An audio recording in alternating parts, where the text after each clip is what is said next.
நாடாளுமன்றத்திலே பேசுகிறார், மக்கள் மன்றத்திலே பேசுகிறார், பத்திரிகையாளர் மன்றத்திலே பேசுகிறார்.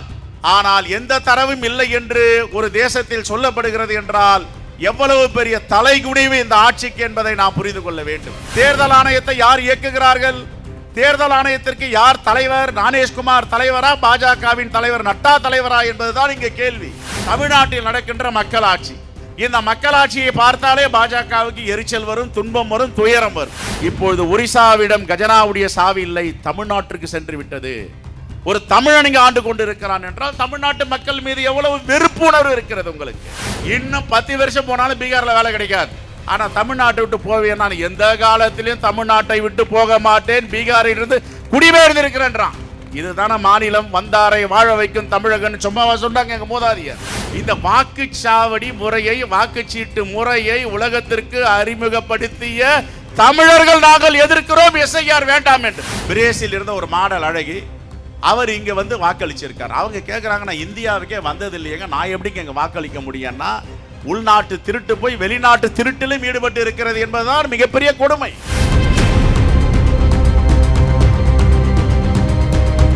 புதிய இந்தியாவை உங்களால் இப்பொழுது காண முடியும். அந்த இந்தியாவின் பெயர் டிஜிட்டல் இந்தியா என்று சொல்லுகிறார்.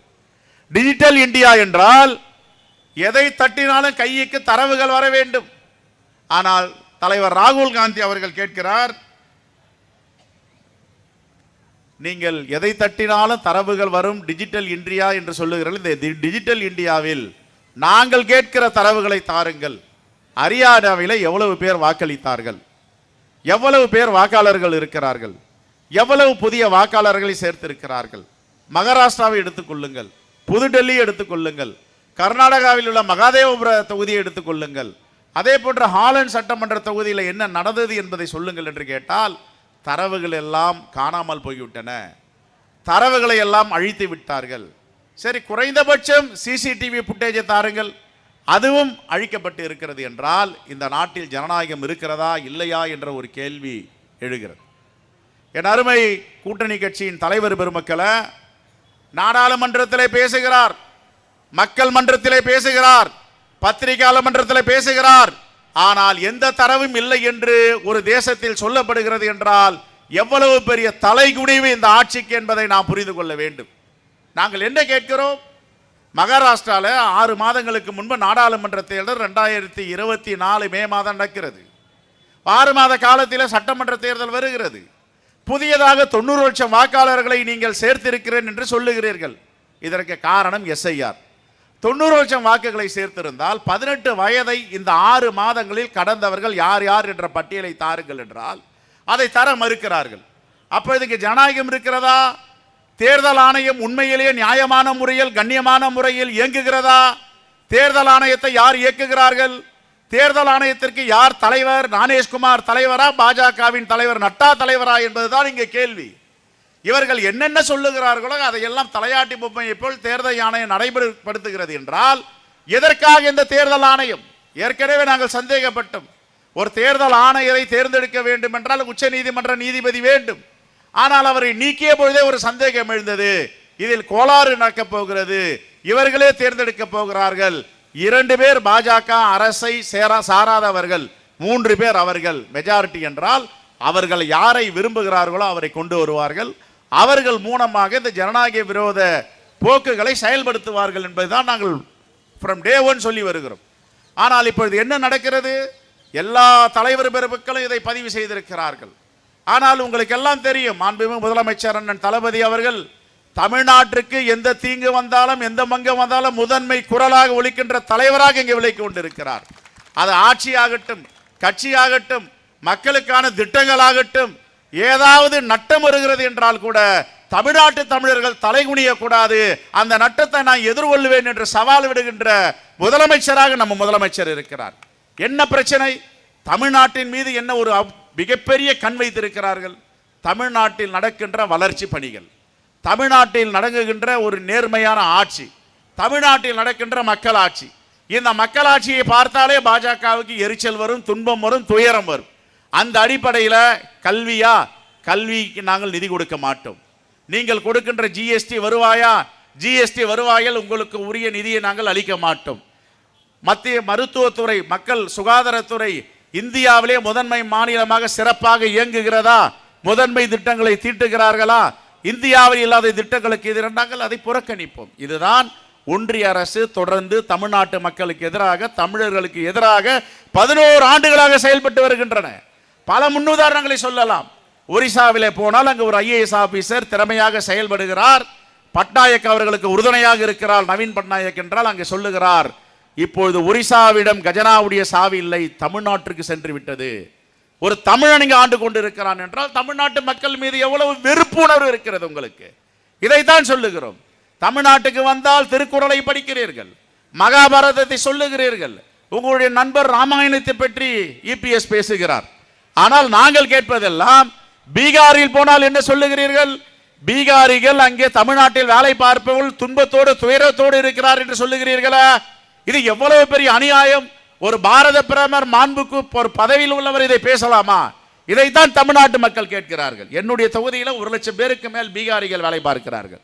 எல்லோரும் தமிழர்களை விட ஒரு படி மேலே போய் தமிழ் பேசுகிறார்கள், இலக்கணம் பேசுகிறார்கள், இலக்கியம் பேசுகிறார்கள். தமிழ்நாட்டு பெருமையை பீகாரிகள் சொல்லுகிறார்கள். ஆனால் ஒரு மிகப்பெரிய உச்சபட்ச பதவியில் இருக்கின்ற மாண்புமிகு பிரதமர் என்ன சொல்லுகிறார்? பீகாரிகள் அங்கே கஷ்டப்படுகிறார்கள், துன்பப்படுகிறார்கள், துயரப்படுகிறார்கள். இதற்கெல்லாம் யார் காரணம் தெரியுமா? தமிழ்நாட்டுடைய முதலமைச்சர் என்று சொல்லுகிறீர்களா? இது எவ்வளவு பெரிய அவமானம்! தேச தலைகுனிவு இல்லையா? நீங்கள் யாராவது பீகாருடைய பத்திரிகையாளர் இருக்கிறீர்கள், சென்று அங்கே பாருங்கள். என்னுடைய தொகுதியில் பெரும்பாலும் நான் கலந்தாய்வு செய்வது அவர்களிடம்.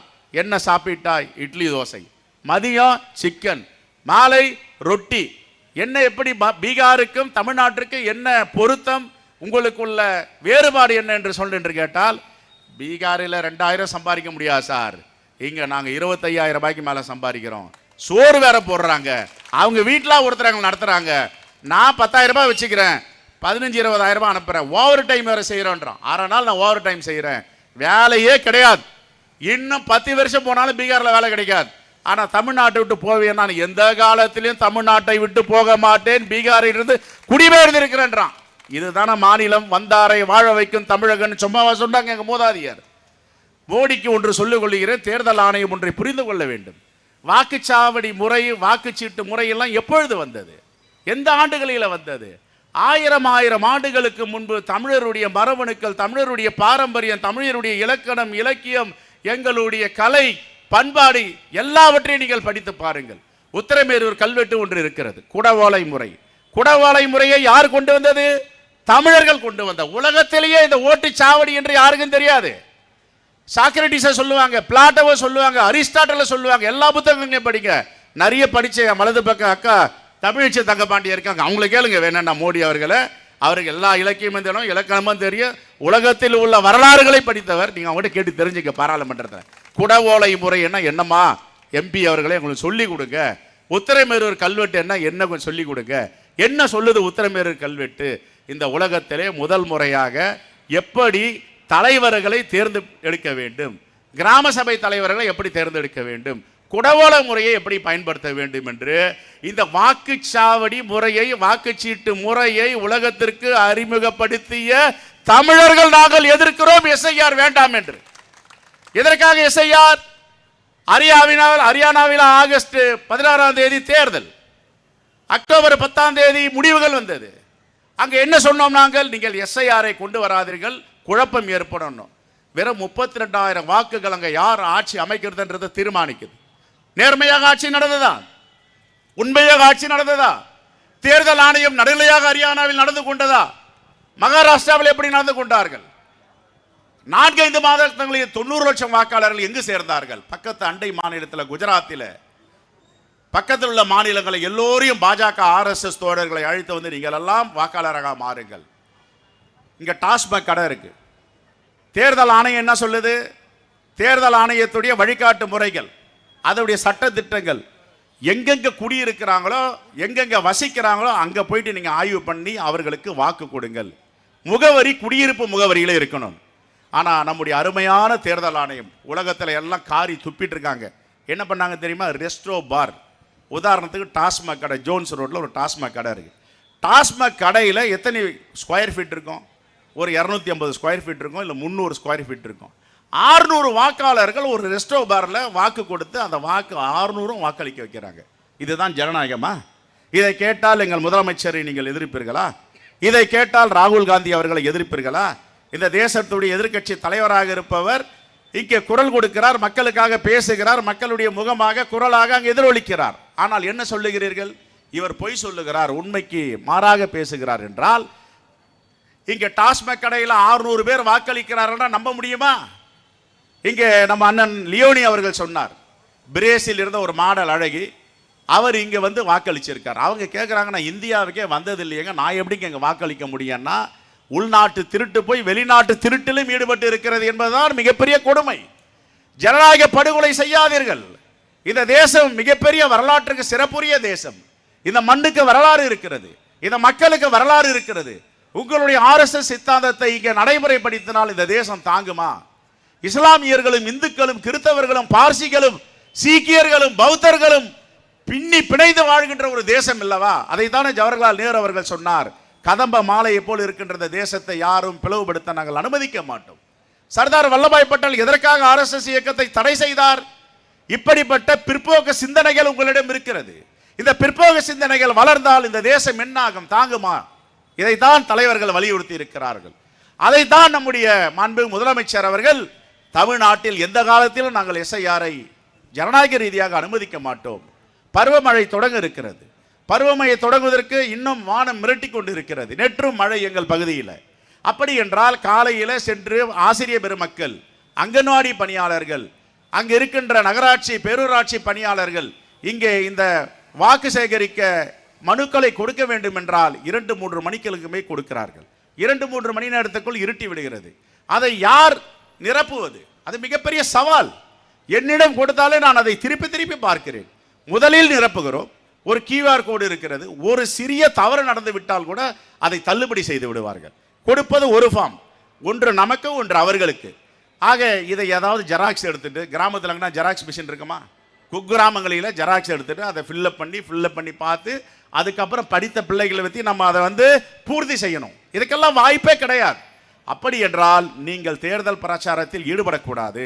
உங்களை நான் குழப்புவேன், உங்களை SIR பின்பு துரத்துவேன் என்று பாஜகவும் RSSம் தேர்தல் ஆணையம் திட்டமிட்டு இந்த சதியை செய்து கொண்டிருக்கிறது. ஆகவேதான் மக்கள் மன்றத்தில் இதை எடுத்து சொல்ல வேண்டும், மக்களிடம் இதை சென்று சேர்க்க வேண்டும், இந்த மக்கள் திரள் போராட்டத்தை நடத்த வேண்டும் என்றுதான் மாண்பு முதலமைச்சர் அவர்கள் உடனடியாக அனைத்து கட்சி இந்தியா கூட்டணி தலைவர்கள் அழைத்து அண்ணா அறிவாலயத்தில் பேசினார்.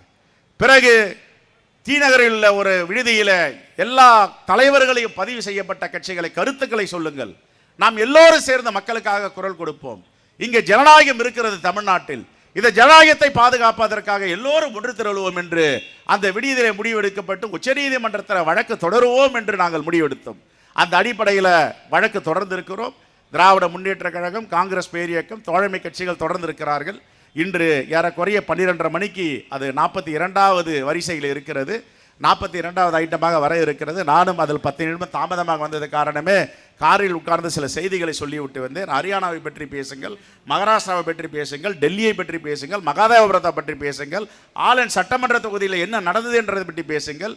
இன்னும் சொல்லப்போனால் நாங்கள் SIR வேண்டாம் என்றெல்லாம் புறந்தள்ளவில்லை. இந்த SIR-இல் எவ்வளவு குழப்பங்கள் இருக்கிறது, இது சரியான நேரம் இல்லை, பருவகால மழை தொடங்குகிறது, தேர்தல் நோட்டிபிகேஷன் வருவதற்கு இன்னும் 3 மாதங்கள் இருக்கின்றது, இது வாய்ப்பே இல்லை, மக்களை குழப்பத்தில் ஏற்படுத்தும். ஆகவே நல்ல முறையில் அமைதியான முறையில் தேர்தல் நடக்க ஒன்றிய அரசும் தேர்தல் ஆணையம் விரும்பினால் இதை தள்ளி வைக்க வேண்டும் என்றுதான் அங்கே சொல்ல போகிறோம். ஆக அந்த அடிப்படையில் தான் இன்று தென்சென்னை மாவட்டத்தில் இதை மக்களுக்கு ஒரு செய்தியாக நாங்கள் மக்களுடைய வாக்குரிமையை பாதுகாப்போம். வாக்கதிகாரம் என்பதுதான் ஜனநாயகத்தின் முதன்மை கடமை. இந்த வாக்கதிகாரத்தை பிஜேபியும் தேர்தல் ஆணையமும் RSSம் எடுத்து விடுவதற்கும் வாக்கதிகாரத்தை வாக்குரிமையை பறிப்பதற்கும் அனுமதிக்க மாட்டோம் என்ற அடிப்படையில் அனைவரும் சேர்ந்து இங்கே குரல் கொடுத்து கொண்டிருக்கிறோம். ஆகவே இந்த கூட்டத்தை ஏற்பாடு செய்த அருமை அண்ணன் சென்னை தெற்கு மாவட்ட திராவிட முன்னேற்ற கழகத்தின் செயலாளர் அவர்களுக்கும், இங்கே அவரோடு உறுதுணையாக இருக்கின்ற மாவட்ட தலைவர்களுக்கும், தோழமை கட்சி மாவட்ட தலைவர்களுக்கும், பொறுப்பாளர்களுக்கும், நாடாளுமன்ற சட்டமன்ற உறுப்பினர்களுக்கும் என்னுடைய காங்கிரஸ் பேரியக்கத்தின் சார்பாக மனமார்ந்த வாழ்த்துக்களையும் பாராட்டுதலையும் நன்றி தெரிவித்து விடைபெறுகிறேன். நன்றி, வணக்கம், ஜெய்ஹிந்த்.